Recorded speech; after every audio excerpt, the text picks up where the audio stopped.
नमस्कार दोस्तों, स्वागत है आपका फिर से लवर्सा टूर चैनल्स में। आज का देखते हैं पीटी 7 में कौन से 7 क्वेश्चन हैं जिनसे हमारा कुछ अच्छा प्रैक्टिस हो सकता है। चलिए देखते हैं कौन सा क्वेश्चन है। पहला क्वेश्चन समझते हैं। निम्नलिखित में से कौन सी शैली न्यू रोमन शैली नहीं है? ठीक है, आपको बताना है कौन सी शैली न्यू रोमन शैली नहीं है।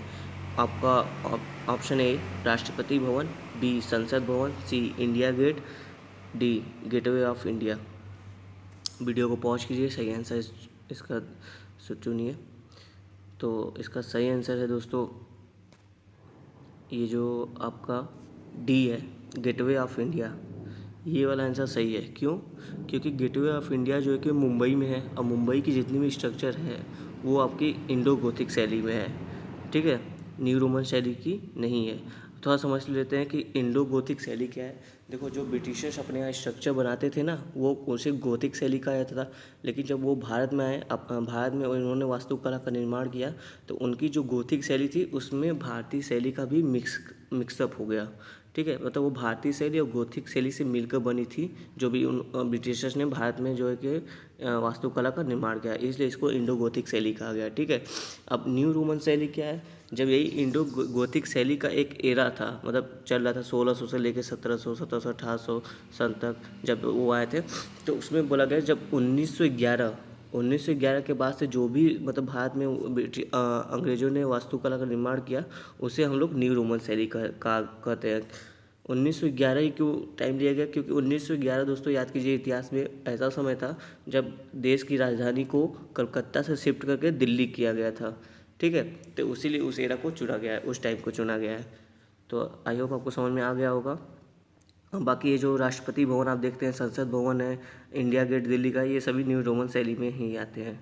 ठीक है, देखते हैं अगले क्वेश्चन की तरफ। क्वेश्चन नंबर 2, भारत में नागरिकता के संबंध में निम्नलिखित में से कौन सा कथन सही है? नागरिकता के बारे में आपसे पूछा है। 1, केवल जन्म से भारत का नागरिक व्यक्ति ही राष्ट्रपति पद धारण करने हेतु पात्र है। 2, जब कोई भारतीय नागरिक स्वेच्छा से अन्य देश की नागरिकता प्राप्त कर लेता है तो उसकी भारतीय नागरिकता स्वतः समाप्त हो जाती है। 3, यदि कोई विदेशी क्षेत्र भारत का भाग बन जाता है तो उस क्षेत्र के सभी लोग स्वतः भारत के नागरिक बन जाते हैं।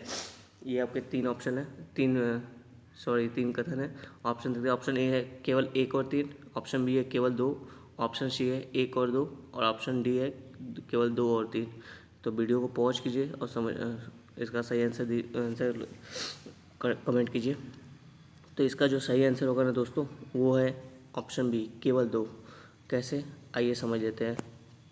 ये जो बोल रहा है केवल जन्म से भारत का नागरिक व्यक्ति ही राष्ट्रपति पद धारण करने हेतु पात्र है, ये गलत है। कोई भी भारतीय नागरिक, कोई भी जो भारत का नागरिक व्यक्ति है, वो चाहे वो जन्म से भारत की नागरिकता ली हो, चाहे उसने रजिस्ट्रेशन करा के नागरिकता प्राप्त की हो, किसी भी तरह से अगर वो भारत का नागरिक है तो राष्ट्रपति पद को धारण करने के लिए मतलब राष्ट्रपति पद पर चुनाव लड़ने के लिए योग्य है, अगर अन्य कंडीशन भी उसको पूर्ण करता है तो। ठीक है, जबकि ये जो जन्म से वाला जो सिस्टम है ना, ये वाला सिस्टम, ये अमेरिका, जो आपका अमेरिका है, अमेरिका में क्या होता है कि अगर कोई व्यक्ति वहाँ पे जन्म से ही अमेरिका का नागरिक है तो ही वहाँ पे राष्ट्रपति पद के लिए वो योग्य है, नहीं तो राष्ट्रपति पद के लिए वो चुनाव वहाँ पे लड़ नहीं सकता है। ठीक है, लेकिन भारत में ऐसा नहीं है। ऑप्शन बी सेकेंड स्टेटमेंट देखते हैं, ये कैसे सही है? जब कोई भारतीय नागरिक स्वेच्छा से अन्य देश की नागरिकता प्राप्त कर लेता है तो उसकी भारतीय नागरिकता स्वतः समाप्त है, ये सही है। ये हमारा जो संविधान का भाग 2 है, वहाँ पे आपको नागरिकता के सारे प्रावधान मिल जाएंगे। तो वहाँ पे कैसे नागरिकता आपको प्राप्त होती है, कैसे नागरिकता आपका चली जाती है, वो सब वहाँ पे लिखा हुआ है। तीसरा ऑप्शन है, यदि कोई विदेशी क्षेत्र भारत का भाग बन जाता है तो उस क्षेत्र के सभी लोग स्वतः भारत के नागरिक बन जाते हैं। जी नहीं दोस्तों, सभी लोग नहीं, मतलब कि स्वतः, मतलब सभी लोग जो कि स्वतः ही नहीं बन पाएंगे। क्यों स्वतः नहीं बन पाएंगे? क्योंकि ऐसा प्रावधान है, ये कहता है हमारा संविधान, ये कहता है कि केंद्र सरकार यह तय करेगी कि उस क्षेत्र के कौन से लोग भारत के नागरिक होंगे। ठीक है, स्वतः नहीं बनेंगे। तो इस हिसाब से हमारा जो तीसरा स्टेटमेंट है वो ये भी गलत होता है, और 2 वाला ही सही है, केवल 2 सही है। तो इसमें ऑप्शन बी आपका सही हो जाएगा। ठीक है, बढ़ते हैं आगे। Question number 3, Toda, Kota, बडोगा, Kuruba, Ellora. एरोला नहीं दोस्तों, ये होगा आपका इरूला, मिस प्रिंट हो गया थोड़ा सा। ठीक है, तो मैंने लिख दिया, आपको समझ आ गया। तो टोडा, कोटा, बडुगा, कुरुम्बा, इरूला, नायका आदि जनजातियाँ मुख्यतः कहाँ निवास करती है?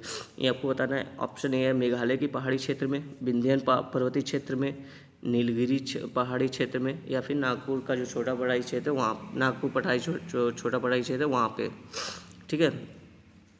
अब ये 4 ऑप्शन आपके पास है, आपको पता नहीं ये जनजातियाँ कहाँ आपको मुख्यतः पाई जाती हैं। तो इसका सही ऑप्शन है सी, नीलगिरी पहाड़ी क्षेत्र में। ठीक है। ऐसे भी क्वेश्चन जो कि यूपीएससी में हर साल आपको 1-2 क्वेश्चन पूछे जाते हैं, तो इस पर थोड़ा सा नज़र बनाए रखिए। जनजातियों पे थोड़ा सा खास विशेष जो न्यूज़ में रहती है उन पर विशेष ध्यान बनाए रखिए। ठीक है। तो चलते हैं अगले अपने नेक्स्ट क्वेश्चन की तरफ। क्वेश्चन नंबर 4, निम्नलिखित शिखर पर विचार करें। कंचनजंगा, नंगा पर्वत, नंदा देवी, माउंट एवरेस्ट। ये 4 पर्वत शिखर दिए गए हैं। अब बोल रहा है कि आपको इनको पश्चिम से पूर्व की ओर चोटियों का सही क्रम लगाना है, यानी कि वेस्ट टू ईस्ट। ठीक है। वेस्ट टू ईस्ट इसको आपको सही क्रम में लगा। विकल्प क्या है? ऑप्शन ए है 1 2 4 3, 2 3 4 1, 2 1 3 4, 2 4 3 1। थोड़ा सा आप इंडिया का मैप याद करने की कोशिश करिए। ये जो हिमालयन वाला रीजन है, थोड़ा सोचिए कैसे है। तो आइए इसको देखते हैं कि कैसे से कौन सा किधर है। थोड़ा सा इसको मैप के जरिए हम लोग देखेंगे तो समझ में आएगा बेटर। ये देखो दोस्तों मैप है, आप इस मैप के जरिए बेहतर समझ सकते हो। जैसे आप देख लो, नंगा पर्वत की बात करें तो ये नंगा पर्वत देखो, ये यहाँ पर है, एकदम वेस्ट में नंगा पर्वत पड़ रहा है। ठीक है। फिर उसके बाद हम देखते हैं तो ये जो नंदा देवी पर्वत की बात की थी वो ये रहा, मतलब नंगा पर्वत के बाद नंदा देवी पर्वत है। और इस मैप में थोड़ा सा दिया नहीं था कि माउंट एवरेस्ट के बारे में, तो मैंने फिर भी आपको लोकेट कर दिया। ये है माउंट एवरेस्ट और ये है कहीं कंचनजंगा। ठीक है। तो जैसे आप देख रहे हो तो मैंने यहाँ पर लिखा है माउंट एवरेस्ट, ये वाला जो एरिया है माउंट एवरेस्ट है। ये आपका माउंट एवरेस्ट, ये आपका कंचनजंगा, ये आपका नंदा देवी, ये आपका नंगा पर्वत। तो सबसे वेस्ट में नंगा पर्वत है, सबसे ईस्ट में कंचनजंगा है, माउंट एवरेस्ट है, फिर नंदा देवी है। तो चलिए देखते हैं इसका कौन सा ऑप्शन सही है। इसका जो ऑप्शन सही है दोस्तों वो है आपका 3 पहले था, नहीं 2 पहले था। तो 2 पहले कहाँ पर बी सी डी में। ओके। 2 के बाद नंगा देवी पर्वत के बाद नंदा देवी था, 2 3। तो हमारा जो बी वाला ऑप्शन है ना दोस्तों ये बिल्कुल सही है। बी वाला इसका सही है, 2 3, फिर उसका 4 माउंट एवरेस्ट, उसके बाद 1, उसका बाद जो कि 1 क्या है कंचनजंगा। ठीक है। तो मैप पर थोड़ा सा नज़र बनाए रखिए। अगला क्वेश्चन है, डेड सी की सीमाएं लगती हैं। पूछा जो डेड सी हमारा है वो किससे किससे किससे उसकी सीमाएं लगती हैं। गाजा स्ट्रिप से, इजराइल से, जॉर्डन से, वेस्ट बैंक से। आपके ऑप्शन है 1 व 2, मतलब गाजा स्ट्रिप और इजराइल दोनों से लगती है। ऑप्शन बी है 2 3 4, मतलब इजराइल, जॉर्डन, वेस्ट बैंक से लगता है। ऑप्शन सी है केवल 3 व 4, मतलब कि जॉर्डन केवल वेस्ट बैंक से ही लगता है। ऑप्शन डी है सभी से लगता है। तो देखते हैं इसका सही आंसर क्या होगा। डेढ़ सी आपको मैप में याद होगा। चलिए मैं आपको मैप में ले जाता हूँ थोड़ा सा। देखो दोस्तों ये है आपका 1.5 ठीक है, दिख रहा है आपको। अब देखो ये जॉर्डन से तो सीमा बना ही रही है। आपका वेस्ट बैंक जो है ये वाला भी क्षेत्र सीमा बना है, ये इजराइल से भी सीमा बना रही है, ये जो इजराइल का एरिया है उससे। लेकिन देखो दोस्तों गाजा स्ट्रिप कहीं से काफ़ी दूर है। गाजा स्ट्रिप यहाँ पे ये जो कि भूमध्य सागर से इसकी सीमाएं बन रही है। ठीक है। तो गाजा स्ट्रिप जो कि 1.5 की सीमाएं नहीं बनाती, इजराइल बनाती है, जॉर्डन बनाती है। इजराइल का देखो ये वाला पार्ट जो कि 1.5 में खुल रहा है। ठीक है।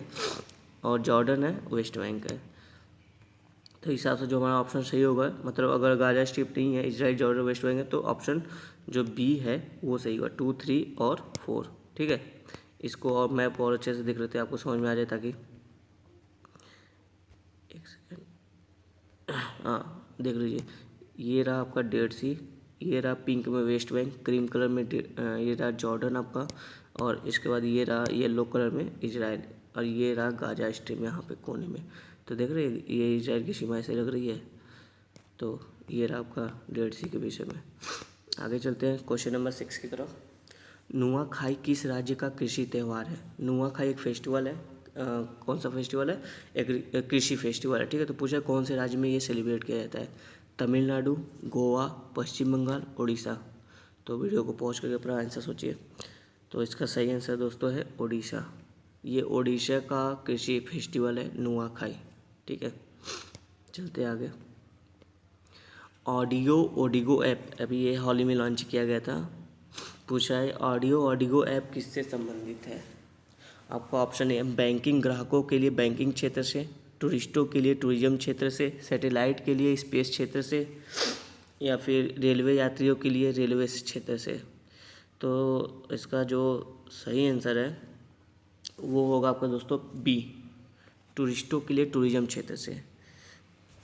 ये जो ऑडियो ऐप है, यह एक ऑडियो गाइड ऐप है जो आपको ऑडियो के थ्रू आपको गाइड करता है। मिनिस्ट्री ऑफ टूरिज्म द्वारा इसको लॉन्च किया गया था, पर्यटन पर्व जो दिवस था उसी दिन पर इसको लॉन्च किया गया था। अभी इसमें क्या है कि सारे जो आपके टूरिस्ट साइट है वहाँ पे नहीं, सिर्फ 12 आइकॉनिक जो साइट है उनको वहाँ उनके मतलब उनके विषय में ये ऐप जो है कि उसकी ऑडियो पूरी डिटेल हिस्ट्री बताता है कि मतलब ये जो प्लेस है या हिस्टोरिकल प्लेस इसके बारे में क्या क्या डिटेल है, वो सभी चीज़ें ये ऐप आपको बताता है। जैसे अब क्या होता है, कभी कभी जो टूरिस्ट गाइड होते हैं मिस गाइड करते हैं लोगों को, तो गलत जानकारियाँ प्राप्त रहती है। तो इसी को रोकने के लिए कि नहीं, जो भी जानकारियाँ प्राप्त हो उनको सही जानकारियाँ प्राप्त हो और थोड़ा सा उनको सुलभ हो, कि उनको ईजी जानकारी प्राप्त हो। ठीक है, तो मिनिस्ट्री ऑफ टूरिज्म द्वारा इसको लॉन्च किया गया है।